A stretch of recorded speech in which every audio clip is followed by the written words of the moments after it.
قدرمنو لیدونکو تیمورشاه کمال یم. کتاب او شاعر خپرونه ده د پیاوړي لیکوال پښین او تاسو ته نننۍ خپرونه وړاندې کوو. د موږ سره په کتاب او شاعر کې نن برخوال دي پروفیسر فیض محمد شهزاد صاحب د نور کلو په شان، او خان نومیالی صاحب، عبدالمالک کلمیار صاحب، علاودین صاحب او همایون خان د موږ سره په دې خپرونه کې برخوال دي، او موږ د همایون خان میلمانه وو نن، او ده راته دغه خپرونه جوړه کړله او موږ ستاسو لپاره دغه خپرونه نن په توره شاپشین کې ثبتوو او تاسو ته یې وړاندې کوو. ملګرو، لکه څنګه چې تاسو ته معلومه ده، پیاوړي لیکوال هر اتوار تاسو ته شاعر او کتاب خپرونه خپروي، او په دې خپرونه کې موږ و تاسو ته د بېلابېلو سیمو د بېلابېلو پښتني علاقو شاعران، ادیبان او مخکشه هغه ستر لیکوال معرفي کوو چا چې د پښتو ژبې د پښتون قام لپاره محنت کړی وي، زیار یې ایستلی وي، او په خپل قلم یې د پښتانه ستونزې او مشکلات راسپړلي وي، او بیا یې ورځنې شعرونه لیکلي وي، او هغه شعرونه یې زموږ د ولس لپاره په کتابي شکل کې چاپ کړي وي. بلې و نن موږ تاسو ته د یو داسې مخکشه، دروند او مشر شاعر قدرمن حاجي جیلاني ترابي صاحب چې د سروزه ولسوالۍ پکتیکا اوسېدونکی دی او دا وخت په کراچي کې ژوند کوي او څه مریض هم دی. موږ د ټوله پښتانه ولس څخه دا خواست کوو چې د محترم حاجي جیلاني خان ترابي لپاره د صحت دعا وکړي چې الله پاک دته اوږد ژوند ورکړي، چې دی د پښتو او د پښتانه قام لپاره خپل قلم یو ځل بیا وچلوي، او موږ او تاسو ته داسې خوندور کتابونه چې دا و موږ ته ډالۍ کړي او موږ یې ولولو. دی د پکتیکا اوسېدونکی دی، له ډېره وخته کډوال دی، په کراچي کې ژوند کوي. د ده لومړۍ شعري ټولګه وه انسانیت، دویمه شعري ټولګه یې ده پاتې کاروان، او درېیمه شعري ټولګه یې ده عبرت. دغه درې ټولګې چې و موږ ته یې په نننۍ ورځو کې د کراچي څخه راډالۍ کړې، موږ ته یې راواستولې او موږ ته یې دا وویل چې زما پر کتاب باندې رڼا واچوئ او زما کتاب خلکو ته معرفي کوي. نو موږ دا یو نن د ترابي صاحب خپل کتاب شعري ټولګه پاتې کاروان دته یو ځل بیا په لیدونکو او اوریدونکو باندې پیژنو او تاسو ته یې معرفي کوو. د کتاب پیژندګلو ملګرو څه داسې ده، د شاعر سره ټول حقوق د کتاب خوندي دي. د کتاب نامه ده پاتې کاروان، شاعر جیلانی، ادبي نوم حاجي جیلاني ترابي، او کتابات سیدوال ای پی انا، او زیرکتنه مولوي حکیم شاه صاحب، احمدزی نهیمزوی، د کتاب جوړونکی محمد اقبال خان، د کتاب مخ جوړونکی محمد اقبال خان، ترتیب جیلانی ترابي خپله، د چاپ کال 2010 او چاپ شمیر 1000 ټوکه، د چاپ ځای احمد برادرز پرنټر کراچي، او بیه 115 د موندلو درکونه کراچي، پېښور،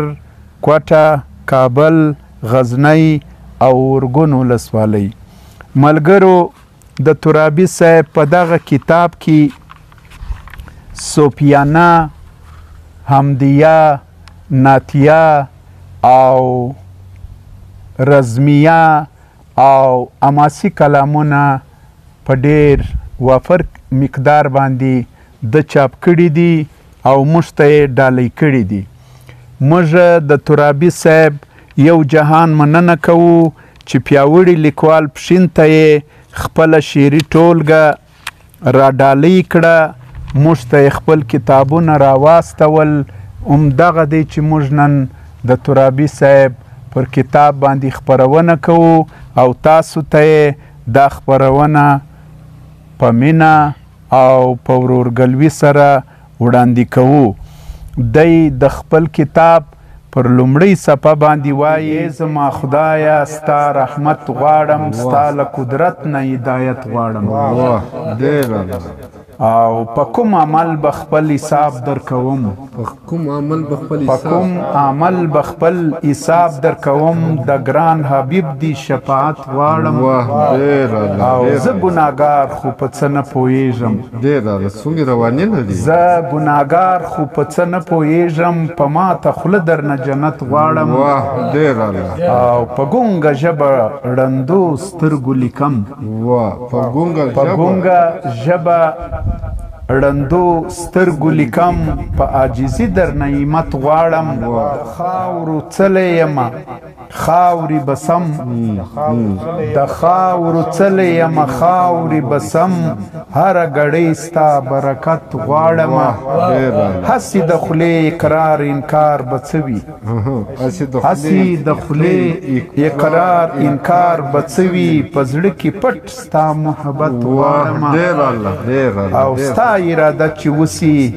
هر څه کېږي، ستا اراده چې وسي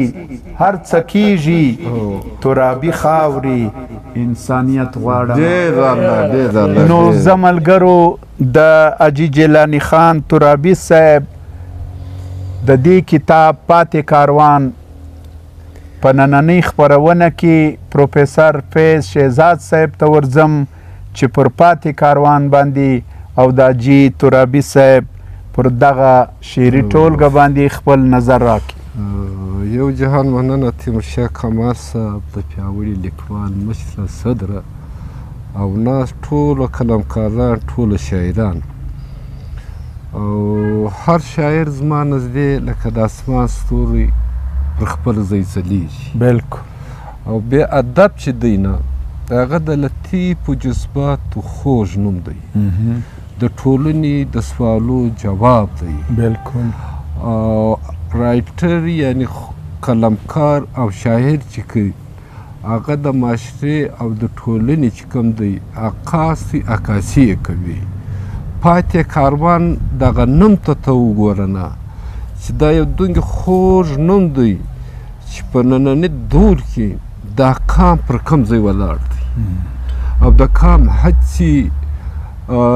پر کوم ځای دی، ارمانونه څه دي، خواهشات یې څه دی، بیا دی د ګران او لوی کور افغانستان پکتیکا، او چې دغه خاوره زموږ په وینو د تن په وینو او د سرتیرو په وینو دا مځکه څومره رنګینه ده. هغه ټول احساسات د ده د کلام حصه دي. او لکه تا چې وویلې چې حمدیه ده، نعتیه ده، رمزیه ده، حماسي ده، حماسي رنګ یې ډېر پر غالب دی.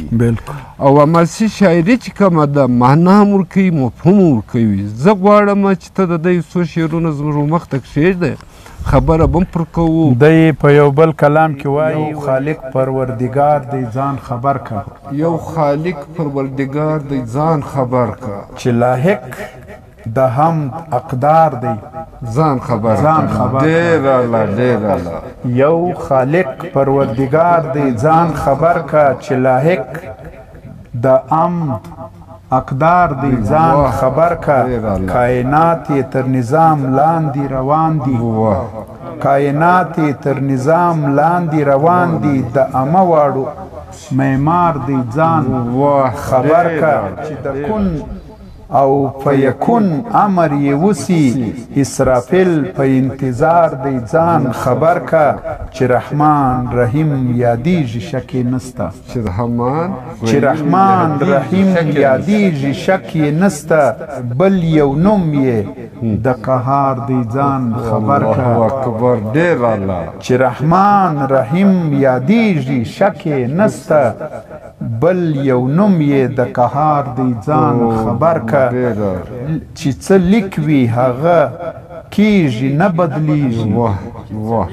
چې څه لیک وي هغه کیږي نه بدلیږي دی کی راز د پاک غفار دی ځان خبر سبحان ډېر الله او یقینا د مطالعه ماته ډېره وسې معلومیږي په قرآن خبر په حدیث خبر په فقه خبر ځکه یې الفاظ پیوندکاري په داسې الفاظو کې کړې ده نه چې په هغې کې احترام او آداب د لرې ځای ښکاره کېږي او د بندګۍ ورته احساس دی او د بندګۍ په هغه هنر پوهېږي او هر شعر چې دی د حمدیه غوندې د هم چې په کم انداز کړی دی نه موږ ته معلومه ده چې حمد او نعت ډېر پاکیزګي غواړي او په ډېر مشکل انداز کې لیکل کېږي نو دی چونکې د تصوف څه بلد خبر او صوفیزم پیژني د شعر رنګ یې که څه هم اماسي دی خو صوفیانه ته ورنږدې نه تر تیر دی نه ته یو بل شعر ووایه ژوند نعمت دی د نعمت قدر پکار دی ژوند نعمت دی د نعمت قدر پکار دی هسې نه چې د بې ځایه خوار و زار دی بروسه یوه ګړۍ ورباندې مه کړه بروسه یوه ګړۍ ورباندې مه کړه ناخبره د میلمه مرګۍ په وار دی او بروسه یوه ګړۍ ورباندې مه کړه ناخبره د میلمه مرګۍ په وار دی او چې د ژوند په نعمت پوه کله انسان سي چې د ژوند په نعمت پوه کله انسان سي سرنګون سي په سجود شکر گزار دی او عاقلان د جاهلانو په حساب شي عاقلان د جاهلانو په حساب شي چې بې سوده ترې نه ځي هسې ناکار دی او خدای اشرف المخلوقات لقب یې ورکړی خدای اشرف المخلوقات لقب یې ورکړي هسې نه چې ژوندون ستا د خوښې کار دی خدای اشرف المخلوقات لقب یې ورکړي هسې نه چې ژوندون ستا د خوښې کار دی او نه د ځان او نه د بل په قدر پوه سوې نه د ځان او نه د بل په قدر پوه سوې څومره تیر سو نور لا څومره وخت په کار دی ډېر الله یقینا ماته ډېر پوخ شاعر معلومیږي او پوخ شاعر په دې چې د الفاظو داسې راخیستي دي نه او داسې سره پیوند کړي دي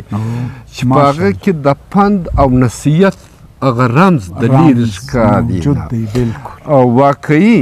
بندګي پکار ده مخلوق د خالق تخلیق دی او د تخلیق چې کوم دی هغه به د خالق هغه غوښتنه چې کومه ده نه هغه به دی پرځای کوي د هڅې او کوشش دا دی چې داسې واز هم کې شته نصیحت هم کې شته رمز هم کې شته او واضح او ښکاره خبره په سمبولیک انداز کې کوي او دا د کمال دی پوخ شاعر ماته معلومیږي بالکل د اخلاص بلند مقام دی که پوهیږي د اخلاص بلند مقام دی که پوهیږي اخر ګټ په ګل خزان دی که پوهیږي دغه پر ځان نه دی ویلی د اخلاص بلند مقام دی که پوهیږي اخر ګټ په ګل خزان دی که پوهیږي لکه څنګه چې ځان ویني بل ته ګوره ګوره دا ډېره خوندوره خبره لکه څنګه چې ځان ویني بل ته ګوره بیا غلام دی درس جهان دی که پوهیږي ډېر الله ډېر الله چې په زړه کې یې اخلاص صداقت نه وي چې په زړه کې یې اخلاص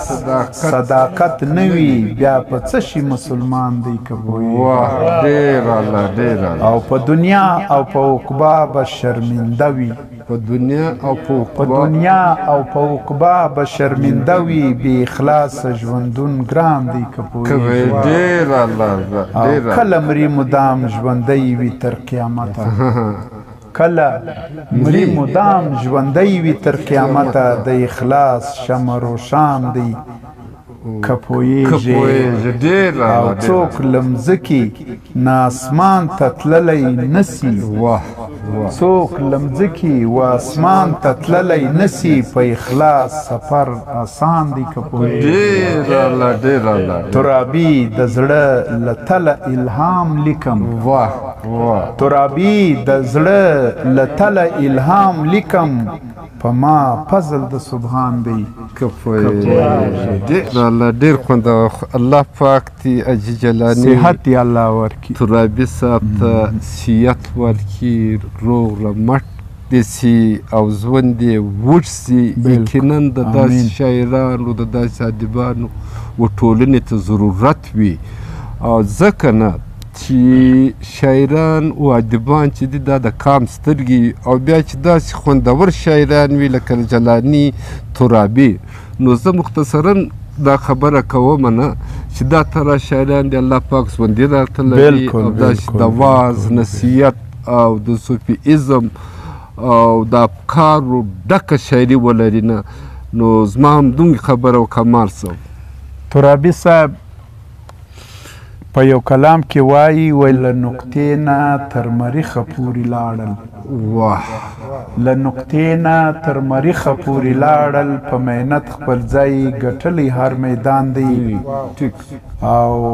اول دا چې زموږ لیکل او ویل نسته اول دا چې زموږ لیکل او ویل نسته که بیا وي خو تش سرې شونډې زنخدان دی ولې نه شرمیږو نه پوهیږو ولې نه شرمیږو نه پوهیږو د دنیا کاروان په کومه خوا روان دی او مقابل د هر قوت ته ځان تیار کا مقابل د هر قوت ته ځان تیار کا په هنر علم عقبا جهان روشان دی مقابل د هر قوت ته ځان تیار کا په هنر علم عقبا جهان روشان دی د پښتون غیرت به کله بیداریږي د پښتون غیرت به کله بیداریږي نن کاله کې اتڼ د انګلستان دی د پښتون غیرت به کله بیداریږي د پښتون غیرت به کله بیداریږي نن کاله کې اتڼ د انګلستان دی او ای لیکواله حقیقت په لور روان سه ای لیکواله حقیقت په لور روان سه بدله سوې د دنیا بدل انسان دی او خپلو وروڼو ته صفا لاره ښکاره که خپلو ورونو ته صفا لاره ښکاره که نن ورځ جوړ په هر یو کور کې قبرستان دی او ترابي جیلاني دا هم حقیقت دی ترابي جیلاني دا هم حقیقت دی ستا شعرو کې خوښي نسته ټول خفګان دی ترابي جیلانی دا هم حقیقت دی ترابي جیلانی دا هم حقیقت دی ستا شعرو کې خوښي نسته ټول خفګان دی او قدرمنو لیدونکو پاتې کاروان د جیلانی ترابي صاحب دغه شعري ټولګه چې یوه ټولګه یې ما مخکې وویل چې انسانیت ته او دویمه یې عبرت ته چې موږ به په راروانو خپرونو کې د ده پر عبرت باندې هم خبره کوو خو د نن په خپرونه کې مو تاسو ته د ده دغه پاتې کاروان تاسو ته معرفي کوي تر بل اتواره زه تیمورشاه کمال پروفیسر فیض شهزاد صاحب علاالدین صاحب همایون صاحب او خان نومیالی عبدالمالک کلمیار او طاهر لیوال له تاسو اجازه غواړو له موږ سره دغه ویډیوګانې ملګرو شیروئ. دا به ستاسو ادبي خدمت وي. د پښتانه قام او د پښتانه د ژبې دپاره به یو لوی چوپړ وي چې موږ او تاسو یې وهو. نو موږ به دا محنت او خواري کوو. تاسو ته به کتابونه راټولوو، په تاسو به یې پیژنو او تاسو یې مخته را سره شیروئ. ستړی پښتون مه هېروئ. پر ستړي پښتون باندې له موږ سره ملګري اوسئ. ژوندي ګړندي او کامیاب مو غواړو. تر بل اتواره مو پر الله سپارم. سلامونه او نیکې هیلې. ډېره مننه.